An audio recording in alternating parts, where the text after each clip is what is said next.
குழந்தை கடத்தல் கும்பலா கோவையில் பச்சிளம் குழந்தைகளை வைத்து பிச்சை எடுத்த வடமாநில பெண்கள் குழந்தைகளை மீட்டு நல மையத்தில் ஒப்படைப்பு. கோவையின் முக்கிய போக்குவரத்து சிக்னல்களில் பச்சிளம் குழந்தைகளை கையில் வைத்துக்கொண்டு பிச்சை எடுத்து வந்த வடமாநில பெண்களை சமூக ஆர்வலர்கள் பிடித்து குழந்தைகள் நல மையத்தில் ஒப்படைத்தனர். மீட்கப்பட்ட குழந்தைகள் அவர்களின் சொந்த குழந்தைகள் இல்லை என்ற அதிர வைக்கும் தகவல் முதற்கட்ட விசாரணையில் தெரியவந்துள்ளது.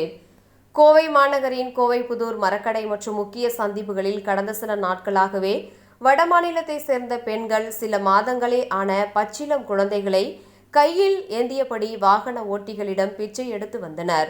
வெயிலிலும் மழையிலும் குழந்தைகளை வைத்து அவர்கள் பிச்சை எடுப்பது பொதுமக்களிடையே சந்தேகத்தை ஏற்படுத்தியது.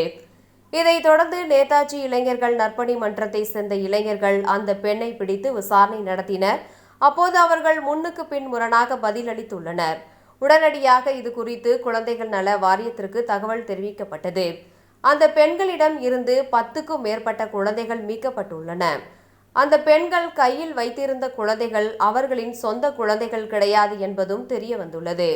இந்த குழந்தைகள் எங்கிருந்து கொண்டு வரப்பட்டார்கள்? கடத்தப்பட்ட குழந்தைகளா அல்லது பிச்சை எடுப்பதற்காக வாடகைக்காக எடுக்கப்பட்டவர்களா என்பது குறித்து தீவிரமாக விசாரணை நடத்தி உரிய நடவடிக்கை எடுக்க வேண்டும் என்பதே கோவை மக்கள் அனைவரின் எதிர்பார்ப்பாக உள்ளது.